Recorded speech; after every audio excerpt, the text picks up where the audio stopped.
exemplo, alguém acredita, se você tiver a reeleição do atual presidente, a partir de janeiro começa um grande período de modernização institucional, reformas contemporâneas para aumentar a competitividade. Chances negativas disso acontecer. Isso é a realidade, não é? Como é que esses problemas globais, como é que o mundo vai lidar com esses problemas dentro do Brasil se o Lula se reeleger?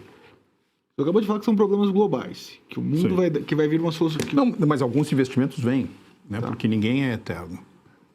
Embora alguns sejam mais duradouros do que a gente gostasse, né? Você sabe que outro dia eu estava relendo, Adalberto, uma frase atribuída ao Mark Twain, segundo a qual, de tempos em tempos, os políticos, como as fraldas, têm de ser trocados pelas mesmas razões. Muito bom. Diplomata, na resposta que você deu para a pergunta do nosso professor Luiz Machado, do porquê desse voo de galinha que o Brasil vem experimentando há, no mínimo, 40 anos, né? Você fala sobre a questão da educação, né? Que é um tema, para mim, muito caro. Eu sou educador. E, na verdade, para mim, o problema da educação brasileira é maior do que infraestrutura, tributação, problema político, segurança pública.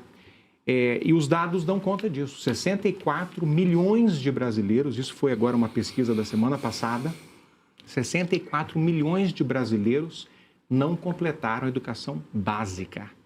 Evadiram da escola antes do ensino médio. 64 milhões. Consequência disso, 30% da população adulta brasileira é analfabeta funcional. Isso, para mim, é um escárnio.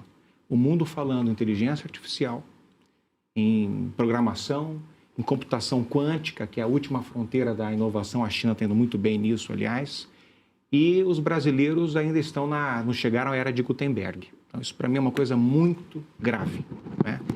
E no ranking de competitividade da mão de obra brasileira, entre 80 nações, o Brasil em 75º, 76º, né?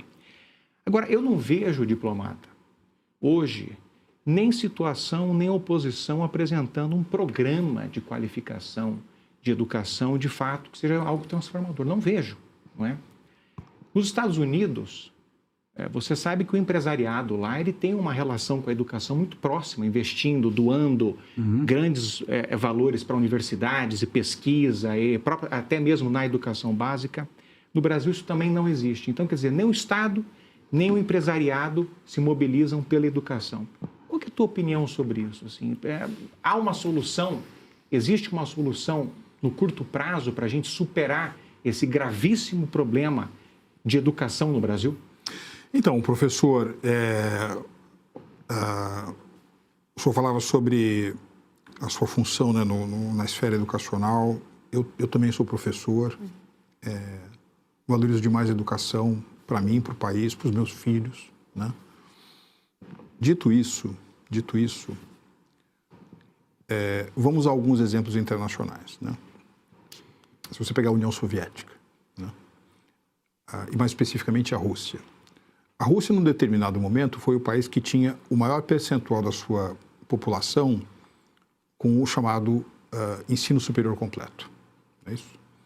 E é curioso que, enfim, eu acho particularmente interessante você imaginar que a União Soviética, em algumas áreas, conseguiu andar cabeça a cabeça com os Estados Unidos, por exemplo, na corrida espacial, na corrida armamentista. Né? E se você olhar várias áreas que demandam muita educação, você tem grandes expoentes russos. Aliás, em várias manifestações da alma humana, você tem grandes expoentes russos. Claro. Música, literatura, dança, circo, esporte, física, química, medicina. Por que a Rússia não é um país rico? Que empresas multinacionais russas, fora aquelas do setor, digamos assim, de petróleo e gás ou siderurgia, extração, a gente conhece. Vamos a um outro exemplo, né? Agora está muito menos na moda, né? Mas já teve muito em voga você dizer que Cuba tem um sistema educacional, etc., né? Ou seja, toda a alocação de recursos que os cubanos fizeram com o percentual do seu PIB para a sua educação gerou uma sociedade capaz de andar com as próprias pernas? Tem muita gente que aponta para o exemplo da Coreia do Sul. Né? A Coreia do Sul, né? Aliás, a Coreia do Sul investe hoje 4,2% do seu produto interno bruto em pesquisa, desenvolvimento e inovação. É o país que tem a maior fatia dentre todos do mundo. E aquilo que aconteceu na Coreia do Sul nos últimos 5 anos não é nada menos do que um milagre. Só que, enfim, quando terminou a Guerra Peninsular, nos anos 50, início dos anos 60, tá certo? A renda per capita na Coreia do Sul era uma renda per capita que se assemelhava à renda per capita de congêneres na África subsaariana. Quer dizer que a razão do milagre sul-coreano é o investimento em educação?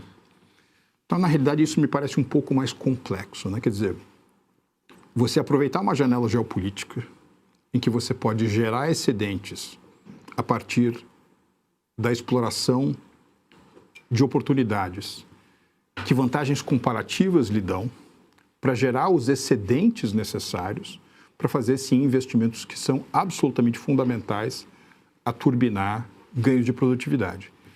Educação é um deles, mas também depende de que tipo de educação. Claro. Por exemplo, eu gosto muito do trabalho de um economista venezuelano, que foi ministro das Finanças da Venezuela anos e anos atrás, hoje ele é professor de Harvard, que é o Ricardo Hausmann.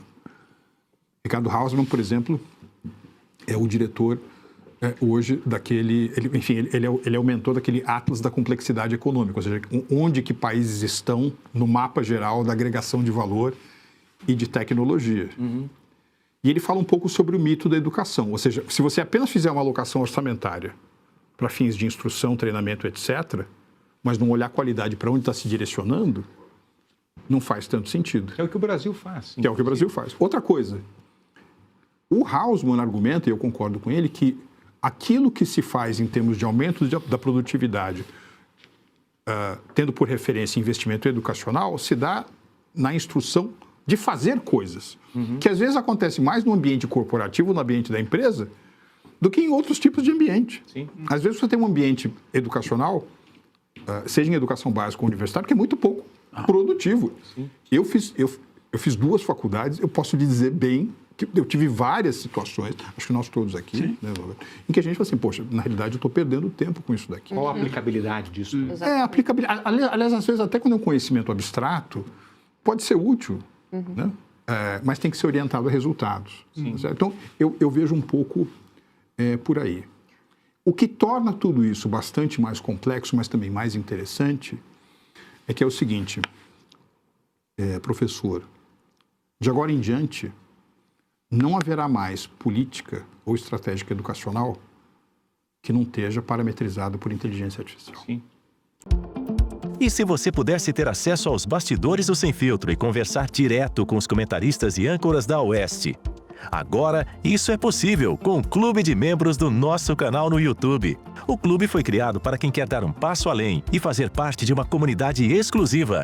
São 3 níveis de assinatura, pensados para aproximar você da nossa equipe. No plano apoiador, você ganha destaque no chat, figurinhas personalizadas e acesso a publicações exclusivas na comunidade do canal. Quer estar ainda mais perto da Oeste? Nos níveis Engajado e VIP, nós liberamos acesso às lives fechadas com nossos apresentadores e comentaristas, nas modalidades mensal ou semanal. Você também participa de sorteios de livros e produtos da Oeste, além de acesso antecipado a vídeos e a uma visão direta dos bastidores do programa Oeste Sem Filtro. Faça parte do nosso clube de membros e tenha acesso a lives exclusivas comigo e com todo o time da Oeste. Se você acredita na importância de um jornalismo livre, independente e comprometido com os fatos, clique agora no botão Seja Membro e conheça todos os detalhes e vantagens de cada plano.